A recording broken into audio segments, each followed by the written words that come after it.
Hello, ladies and gentlemen. This is the Rational Female coming at you with another fantastic live stream. And today's topic is abortion.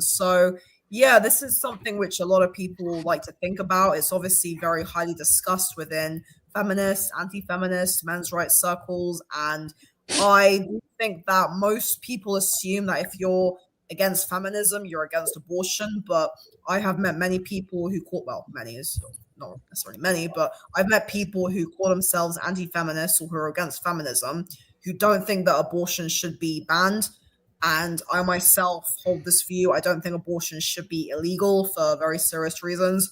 So yeah, I'm gonna bring this to the panel. What's your guys' views on this? Is abortion a women's right? Who's going first?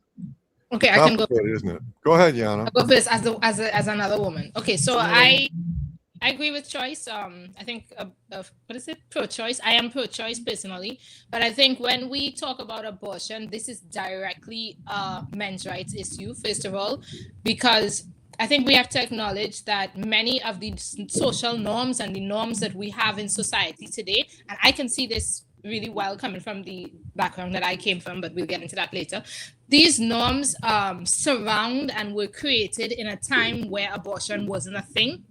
It's not about legal or not, where we didn't have the safe medical care or whatever to have abortion, so abortion would have been illegal. We didn't have abortion, so we created social norms surrounding a time when abortion wasn't a thing. Yes, we now have better technology, doctors, and so on and so on and so on. We have a pill. We have really good possibility to give women this choice, and I think definitely we should give women this choice. But we have to remember that just as women will be freed by giving us such a choice, then we also need to free men from their part of it. So my point is, I would be pro-choice, but I have to say, as if I'm pro-choice or whatever, we have to remember that we can't just change the woman side of it and give women choice without addressing the social rules or laws that were put in place to tie men to the responsibilities that they have as well. So if we're going to give women a choice, then men are probably going to need some sort of opt-out of fatherhood time period or something like that. He's also going to have to say whether he wants to have a child and take care of a child for the next 18 years and not just. Now, I'm not saying it was bad to tie men to children. It absolutely wasn't. And it is not. But it was something that was created in a time when women had no choice. So that needs to be considered. It gets more complicated than that, because then you may end up with children who don't have fathers, which is very complicated. But if we're talking about equality, which I think is quite important, so now I'll give it to somebody else. Well, I'll piggyback on that. So yeah, okay. It's complicated, isn't it? It's a very complex issue. And abortion is morally problematic, and there's much to look at there. It's complicated, and it's complicated. And it's not simply a woman's issue, because men are involved. And yeah, I facilitate men's personal growth work on weekends called Path to Spirit. We have a process called Life Review, and a couple times, only a couple times, but a man will be talking about some woman that he fell in love with when he was young, and she had an abortion. And without realizing, without understanding it himself, he burst into tears because this woman that he loved formed a child, and he became deeply attached to it, and suddenly it was gone. And he didn't even understand or realize or give himself permission to have an emotional reaction to that, but it was there in his body and would come out in this process. All right, so that's a piece of it. Yeah, what else do I want to say about it? Yeah, my body, my choice. That tends to just dismiss the whole thing. That's it's more complicated than that. Oh my God, there's so much to say about it. Really, one thing is, it's very hard to separate fact from fiction out there. It's one of those issues that's such a hot button issue that's so emotional that all the information is partisan. So I don't know what to make of it, but it's claimed that over the last 10, 20 years or something, 50 years, I don't know, that there's been something like 20 million abortions, supposedly. I don't know if that's true or not. I mean, there's no way to know, right? I mean, that's, the assault on truth. Who knows what's true?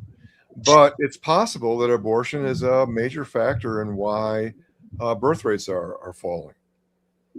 So I don't know. I mean, it's. I would open things up so that you could examine these things. I would certainly not give men the right to abort a child. I mean, what does that mean? That means what? Policemen coming to a woman's door and dragging her to the hospital in handcuffs and tying her down and forcing her. That's insane. That's out of the question. So I think the sexes have to be a little generous with each other to allow that there are differences and not require this unisex equality, because we're not a unisex species. I think it should be acknowledged, however, that this is a female-only option that men do not have. And just acknowledge it. Just let it be entered into the equation, so you can understand these things in a more balanced way.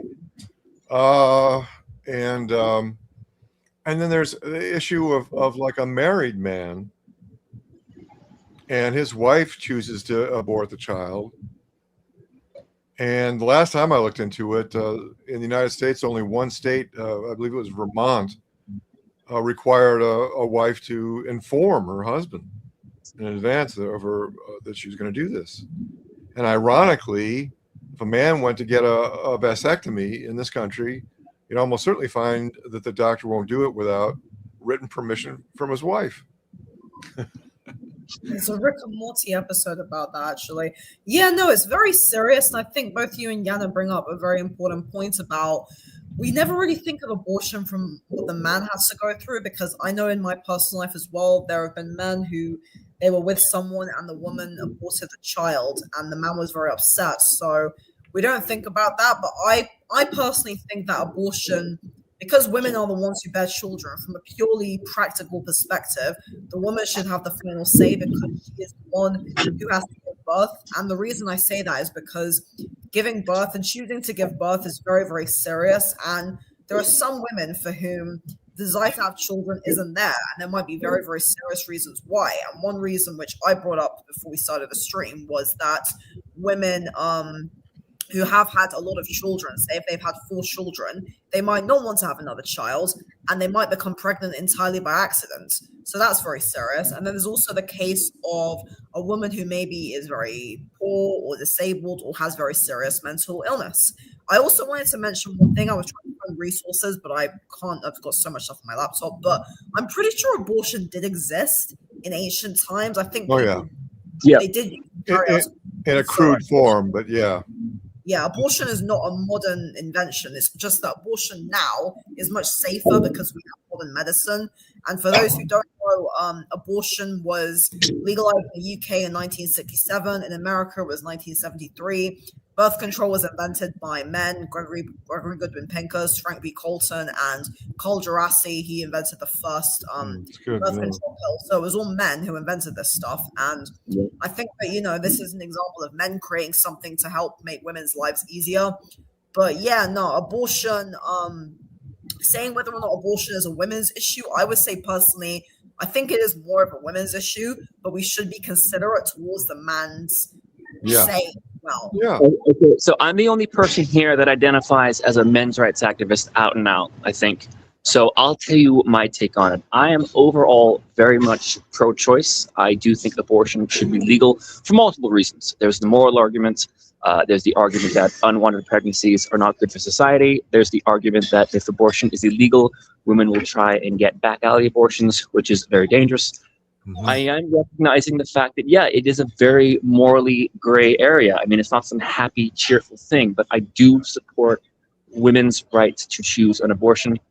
I think Ron DeSantis, who is a lying, cowardly sack governor of Florida, had a pretty decent proposal for a 15-week abortion law. That's in line with Western Europe. That's in line with Spain. That's in line with Portugal. I can maybe be talked into 18 weeks. The reason why I call him a cowardly weasel is because he then reneged at the very last minute and passed a 6-week abortion law. And 6 weeks, a lot of women might not even know they're pregnant, until the first, 4, 5, 6 weeks. Yeah. But I would like to see, the men's rights movement doesn't really ever take positions on things that are not directly related to men's rights. I would like to see a more unified statement in support of abortion rights. As far as financial abortions go, I kind of depart from a lot of MRAs here. It's not that if a woman lies to a man being on birth control and then gets pregnant, is it fair for the man? No, it's not, but there's a child to consider. So child support, while is an extremely flawed system and desperately needs reform, it is extremely unfairly applied. For the sake of the child, I do think if you're a father of a child, you now have a responsibility. I mean, it's not for the mother's sake; it's for the child's sake. So it's a very complicated issue. It's a very big issue. That's why I strongly support access to contraception and good sex education. So yeah, overall, I am pro-choice, but I definitely recognize it's a very gray area. Yes, Yeah, I should state quickly before I go on. I'm not here as a representative of NCFM, even though I'm vice president of NCFM. I'm not here as a representative of NCFM. I'm not speaking NCFM's position. NCFM officially has no position on abortion because, just as Blue Orange said, it's not strictly a men's issue, and we have our hands full dealing with men's issues without sticking our neck out about abortion. So I'm here just as myself, Tim Goldich. And I want to add, you might notice where I am. I'm out walking around at my local gym and I'm wearing this shirt, as I was saying in the lobby before. What if people overhear me? Good. I hope they do. Yeah. Let's start a conversation. Let's be visible. Let's make our voices actually known in public. So many spaces of these conversations, and not you, all you people here are very great, you're very active, but so many people just end up talking to themselves or talking in circles. I want to have these conversations out in public. I want to be seen. I want to be overheard. I want to be interrupted. Hey, what is that? What are you guys talking about? Let's really open things up. Let's really be heard. So that's kind of why I'm walking around the gym wearing this crazy shirt. And yeah. Well, I would like to say quickly, the UK, the abortion is some 24 weeks. And also because we don't have, and this is something I think we need to touch on as well, the UK doesn't have a massive religious body in government. Like, it's very, very secular compared to, say, the US, from what I understand. And both the Conservative and Labour governments, all the main political governments, would not dare ban abortion because the UK is not really governed by religion. And I think as well that a lot of people who say abortion should be illegal are usually religious, and they usually commit it from a religious side. Yeah. Yeah. All right. So let me chime in on that. So I think a really important point to make here is that feminism always wants to frame everything in terms of men of the power, women of the victim, man bad, the overempowered oppressor, woman good, the innocent victim, and is very much wants to drive a wedge between men and women. Well, I propose that this abortion issue is not an issue of men's interests versus women's interests at all. That it is, in fact, a conflict between gender political liberals of both sexes versus gender political conservatives of both sexes. It's a really important point to make.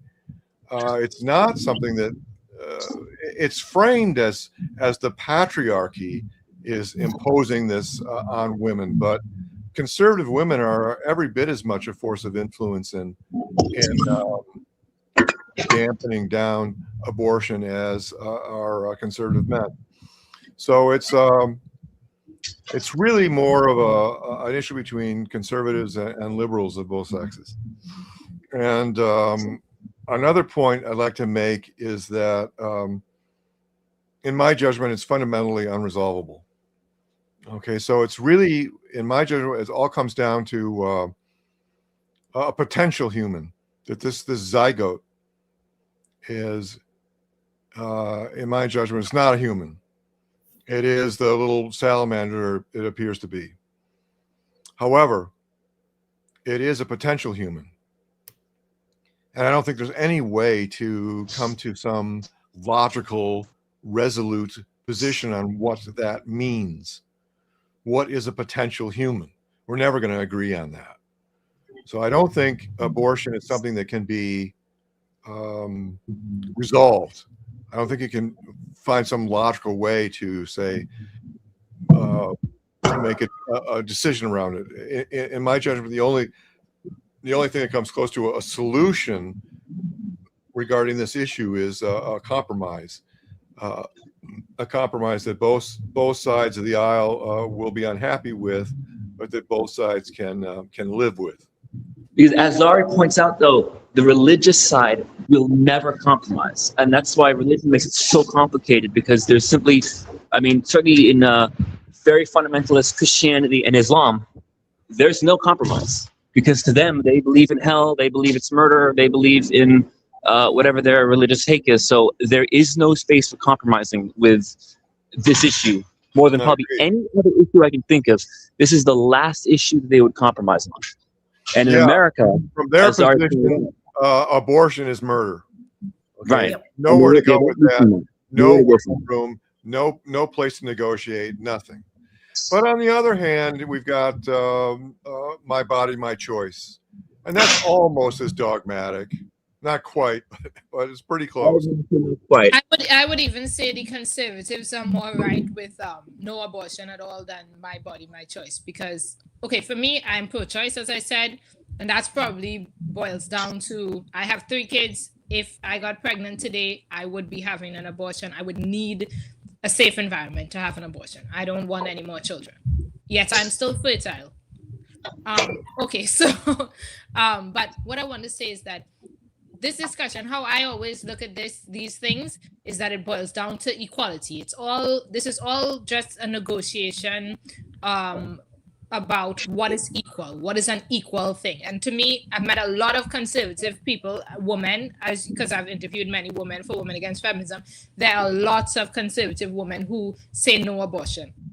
And to me, what they're saying is that they don't agree with abortion, but remember, this is within the framework of conservatism, which to them, this is actually very fair setup. No abortion for women, men are tied to the care of children. And to me, and they're right, this is fair. The truth is that all of these negotiations about equality and whatever, we're just looking at how much work there is to ensure the survival of children and our society, and how that work is shared. And one way to do that is through marriage, and the man has to help the woman. And it just is equal parenting. Men are equally as responsible as women.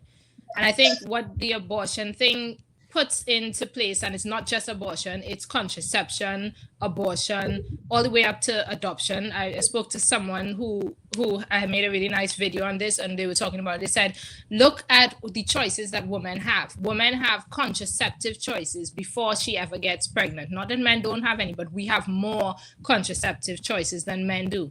Then if contraception fails, then we have the choice to abort in many places throughout the world. So, as you said, abortion has been something that is, there since a long while. Now it's more accessible than it was before. But the point is, we have in first world countries, I don't know exactly about America, but in many places, women have this choice to abort.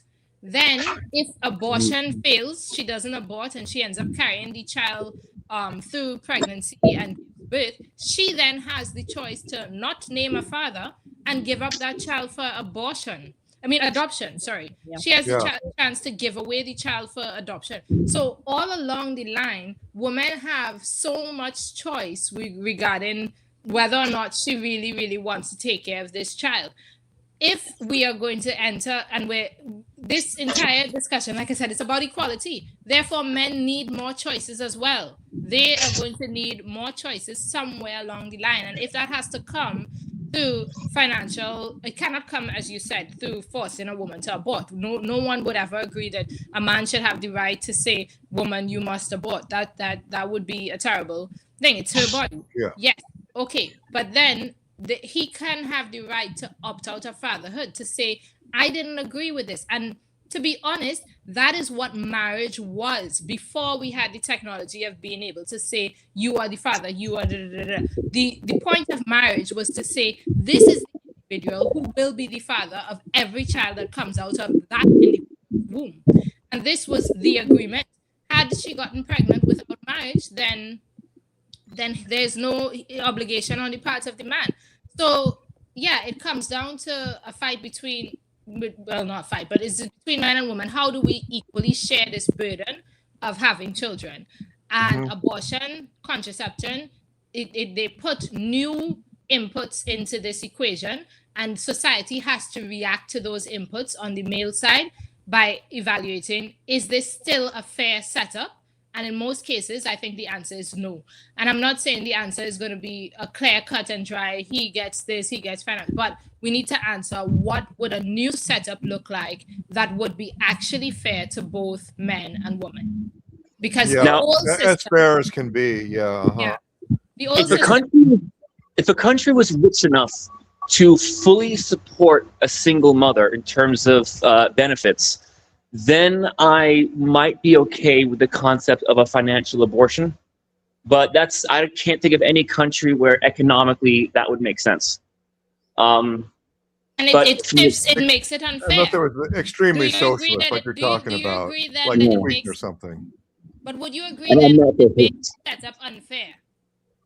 But you're right, Thomas. I mean, that's again, it's the complications go on and on. So yeah, okay, great. So a father signs some financial abortion, and then he's gone, and he has no financial responsibility, and that's fine for him. But what about the children? What about? Okay, but is it fair? I mean, now I will agree that women had an unfair setup to start with, and we dealt with that evolutionarily and da da da da da.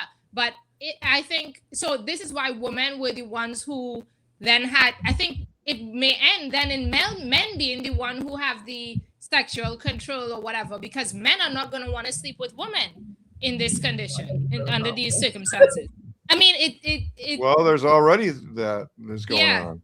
But I will say though, and I think this is a very important point which Kiana mentioned. Contraception is something I personally feel very strongly about, and I know there are a lot of women out there who don't use any contraception. And in the UK, so I'm from the UK, and you know, in the UK we have the NHS, so abortion and contraception is all free because it's all on it's free, it's funded by taxpayers, but it's all available on the NHS. We have a very good benefit system. So the UK is a very good country in many ways, in that sense of like social health and social care, and very social democratic. So I think that contraception, personally, I really do feel strongly about this. If a woman is sexually active, there is no excuse. She should be at the very least using protection and I understand a lot of women don't want to go on hormonal birth control. I myself, I use birth control. I've used the pill and I've used the coil now for several years. It's very, very good for me. It helps me with many things as well. So, yeah, I think that it's very good to use birth control, but also there's the diaphragm and there's ways around it. So I think women who choose not to use any contraception are being very reckless. Yeah, IUD. Yeah. So, right. I just want to say in the United States, I don't know how it is elsewhere, but there's even more options for women. They can drop the child off at a drop-off center. Oh, really? Yes. There are That's no sick. questions asked. Just hand it off. There are places officially that will take newborn children and ask no questions. Right. And also, the male is vulnerable in the United States. He can be hit up for child payments retroactively. She Yeah. can raise the child for 10 years, a child that he doesn't even know he has, and then all of a sudden go to court and decide, now I want my child payments. Now And he's in hit up, France, you know. in France, paternity tests are illegal. So if a woman claims that the man is the father, he's not allowed to request a DNA test. That's very bad. That's very No. bad. Yeah, so at the very least, at the very bottom of what's required, society needs to understand these things. We must, as always, overcome this feminist ideological dictatorship that says men have the power, women are the victims. We need to challenge that. We need to at least understand that men have these issues, that men are in many ways powerless, and that women have the power in many situations, and do so in deeply fundamental ways around what's more fundamental than parenting and parenting rights, right? And let me point out how the 4 people here were all either anti-feminist and or men's rights activists, and all 4 of us support abortion rights. I think that's very, very interesting. Yeah, I actually think that's very good because, as Tim mentioned, there are a lot of conservative anti-feminist women who are very, and actually I read somewhere that women specifically more anti-abortion than men. I've told feminists that actually they usually are like, oh really? Because I think a lot of women, a lot of like these conservative women, especially I would say more so in America, are very religious. That's what it is. Yeah, and I think because of the religion, and they tend to take it very seriously, so the way I see it, I actually think that abortion, personally, I think a lot of it has to do with religion, because I think religion. Well, just consider how the religious and it's not the religious look at it. What do the religious say?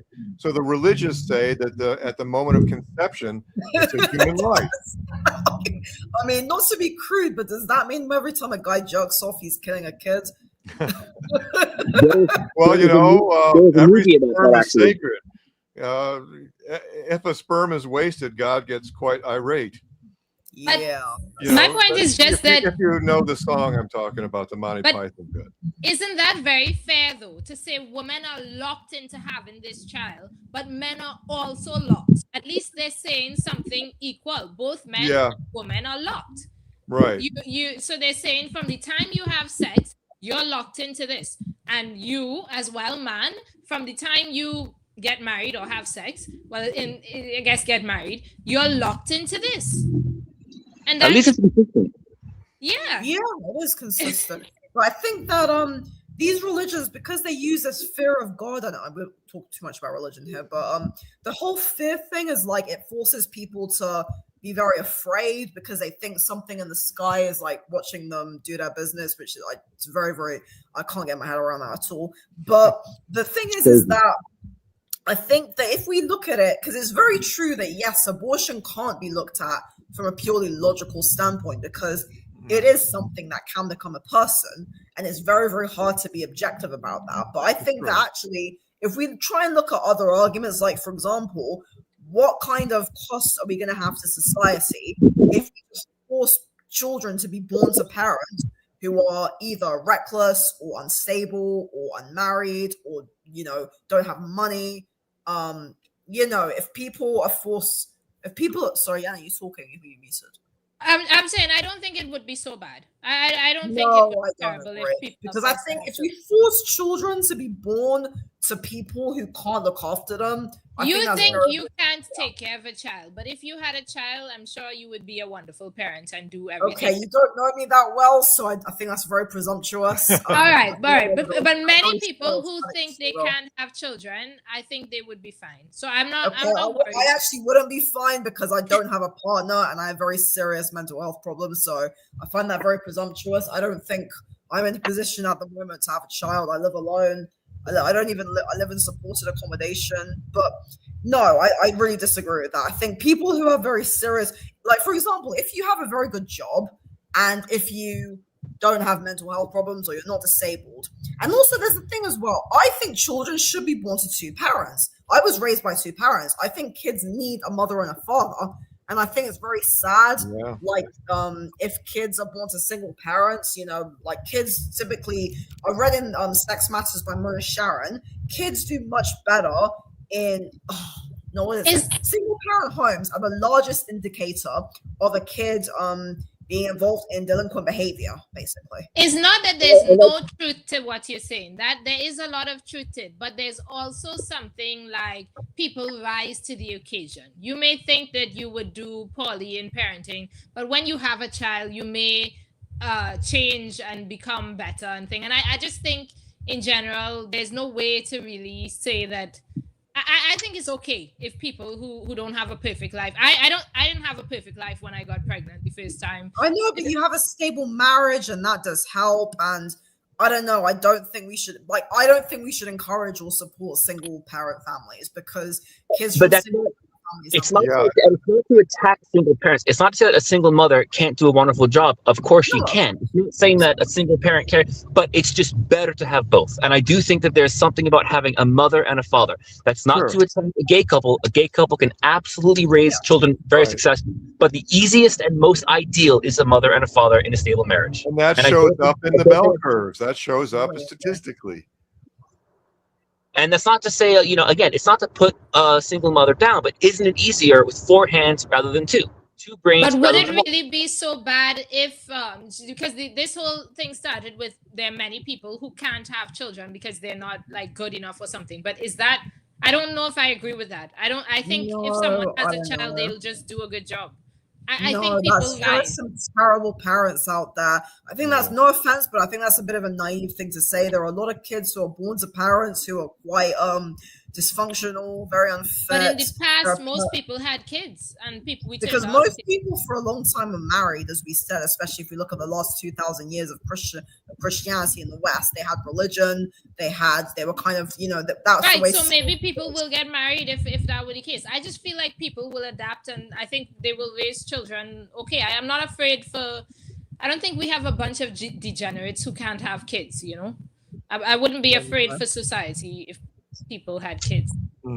Yeah, that's another immensely complicated rabbit hole to look into. But something that occurs to me is this brings up another point about men walking away. So doesn't the child have some kind of a right to both parents? And also, mothers and fathers are not just 2 parents. There are 2 different kinds of parents. Yes. And the father contributes something very important. And bluntly, it's really single mothers that are having the poorest result rate.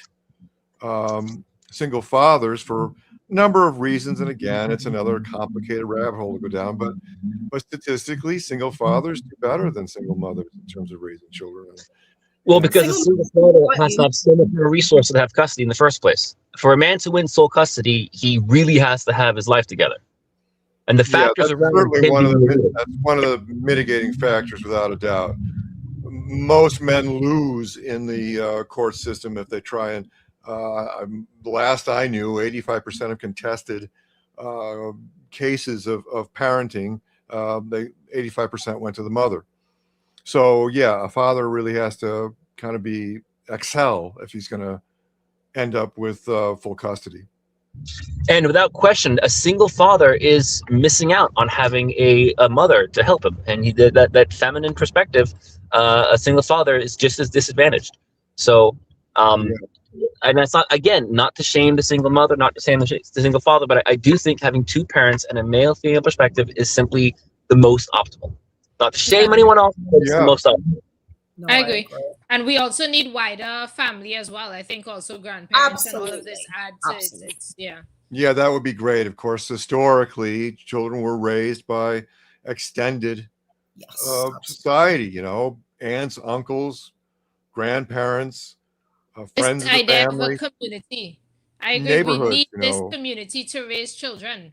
And right now, we live in like an increasingly individualistic society where like the grandparents, the community is not there. They're not connected. They don't think it's their responsibility and so on. I don't know if everyone experiences that, but I think more and more people experience that as people travel for work, as people, I don't know. It just gets like that.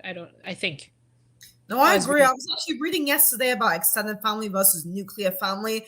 And the idea of the nuclear family became very popular in the kind of 20th century, from what I know anyway. And before that, it was very much, yes, extended families. And there was such a big, people, like they say, it takes a village to raise a child. So I don't think that single parent families are a good model to raise children. Again, I do agree, not saying that single parents are all terrible. Of course, there are good people. No, but it's hard. And they're incredibly hard. Incredibly hard. it's for hard anyone for with a people full-time job. who don't even have extended family. I was raised within a communal setting. I was raised around aunts and uncle and grandparents who lived in the same exact house and stuff. And I can say, and therefore I had younger cousins and stuff like that who I would have helped raise and so on.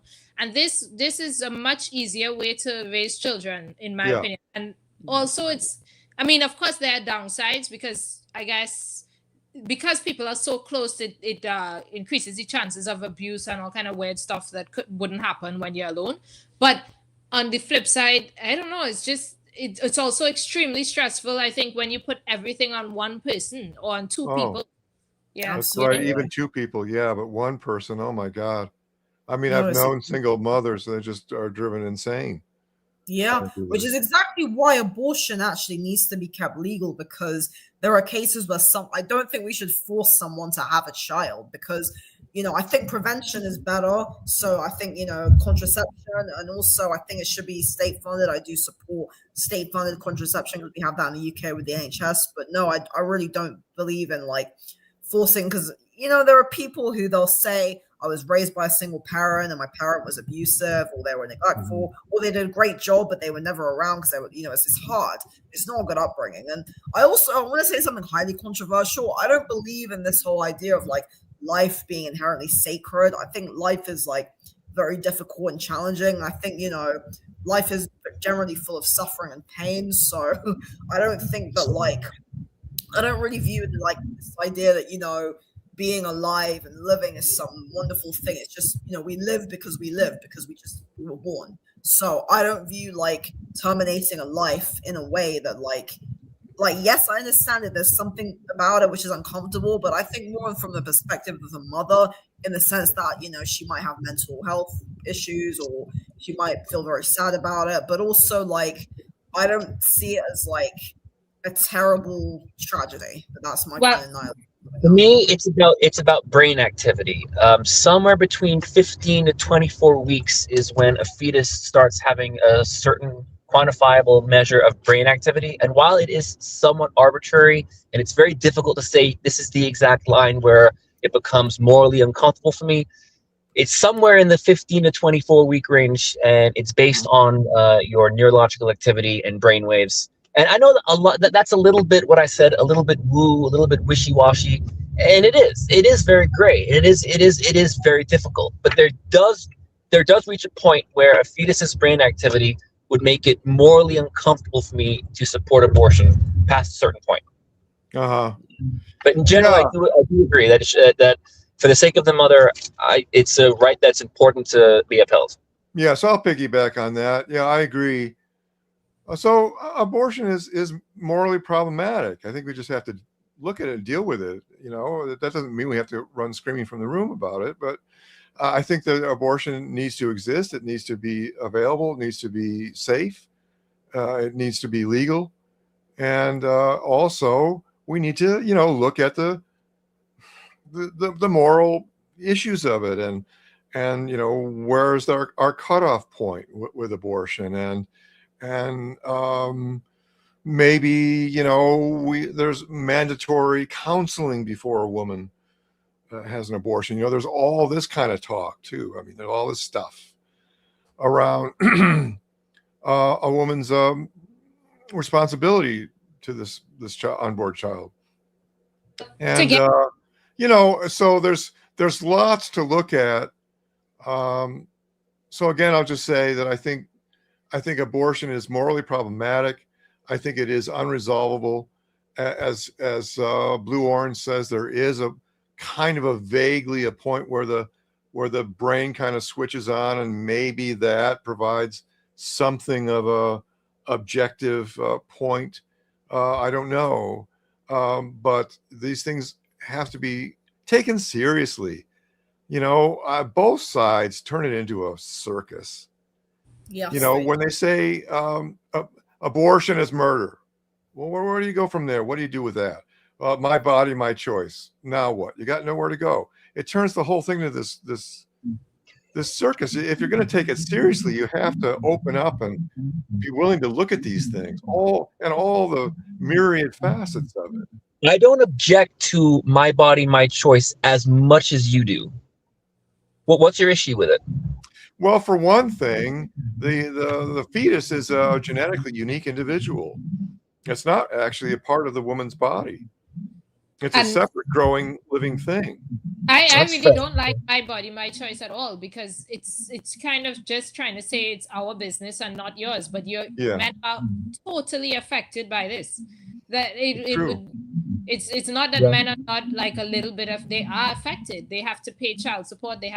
We live in a time where most societies place the burden of parenthood on both men and women. The burden of and there have been times and places and cultures where it was not placed on men. It's not like we couldn't do that, but we as a society, generally speaking, place the burden of parenthood on both men and women. So this is not a choice that affects no one besides you.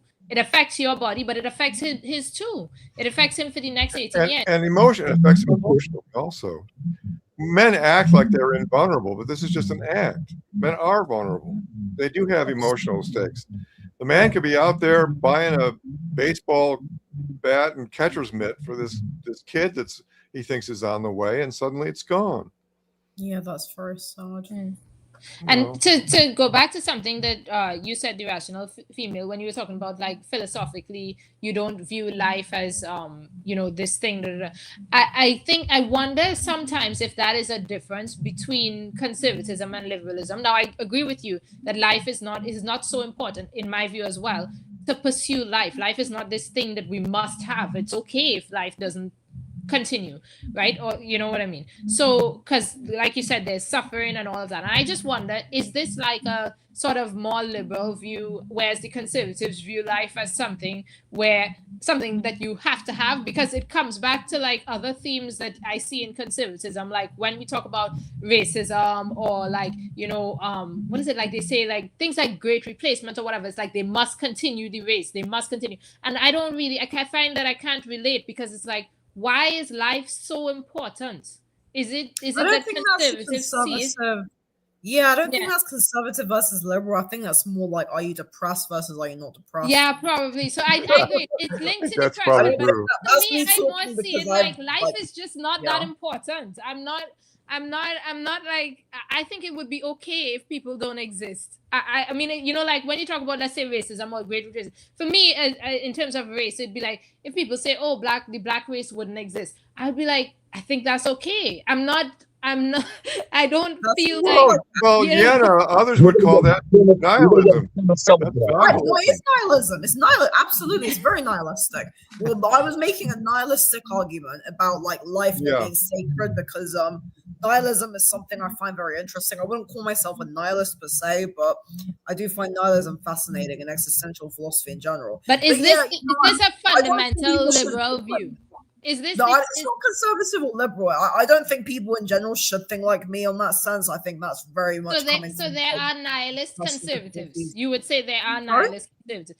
Do you think there are nihilist? I don't think you have to. I don't think being nihilist is whether you're conservative or liberal. I mean, I think it's slightly more liberal. I think it's slightly more liberal. I think it is somewhat more liberal.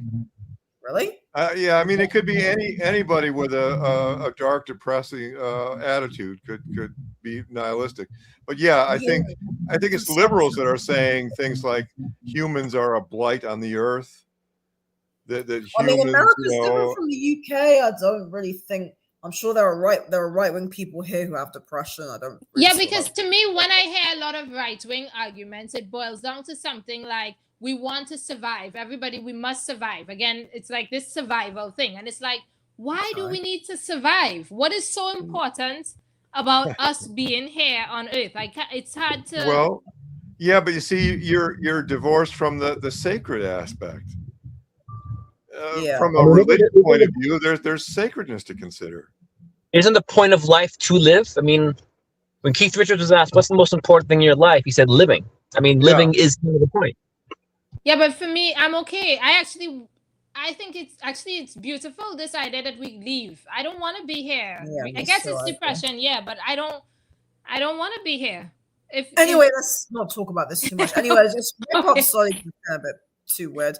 Anyway, so to bring it back on topic before we finish, is abortion actually? I think we've covered a lot of topic today, and I'm not sure if abortion is a women's right per se, but it definitely seems like women should have the final say. However, men should also have a right to decide, especially if there's a premise of like, their partner just terminating the kid they think is going to be born and then crying, or, then potentially having to pay child support and paternity fraud as well. So there are all these things to consider. So yes, it sounds like we should try and think of abortion as less of a women's right, and I think more of a humanitarian issue. Mm-hmm. Yeah, I mean, it's very complicated. It's an ugly thing. I mean, it's not in the sense that you can be shamed for it, but it's a dark time in a person's life, but it's something that should be legal. It's something that should be safely accessible. It's something that should be very private. But overall, my answer is yes, abortion is a woman's right, with a lot of understanding that there are complications for the man too. There's maternity fraud, as you mentioned. So that's kind of it's a very, very gray area, very difficult. Cool. Yeah. Any final thoughts? Just to echo what Blue Orange says there. Yeah. It's complicated. I'll reiterate. I think it's just very important that this be taken out of the feminist ideological dictatorship and brought to the light, so we can look at it in a multifaceted way.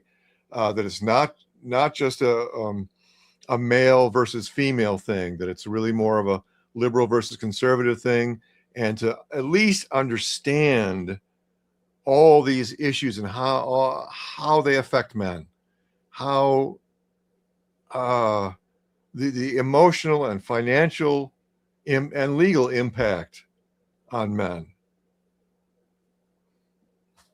Yeah, I agree. So yeah, my final thoughts. This is an equality argument. I'm totally okay with giving women the right to have abortion and pro-choice. Just we need to at the same time look at what men have as rights and if it is equal or balanced, or if men need rights to, when we get these rights, are there rights that men also need to bring us back to a place of equality? Because at the end of the day, when men and women, when there are inequalities in terms of men and women and what choices women have versus what choices men have, when we don't have a sense that we're equal, and we don't have to have the exact same choices, but we still need to have a feeling that everything is equal, that creates imbalances, and those imbalances affect other parts of our lives and so on. So I think to have everything good and people feel fairly treated, some kind of equality needs to exist there. Give women the right to abort, but at the same time look into what rights men have and what freedoms they have with respect to control over whether or not they have a child or have to take care of a child. Okay. Perfectly said. Perfectly said. Wow. Very well said. Right. So thank you for people for tuning in. Check out all the links in the description box. I've got their stuff linked as well, and hopefully see you for the next stream. Goodbye. Thanks. Bye.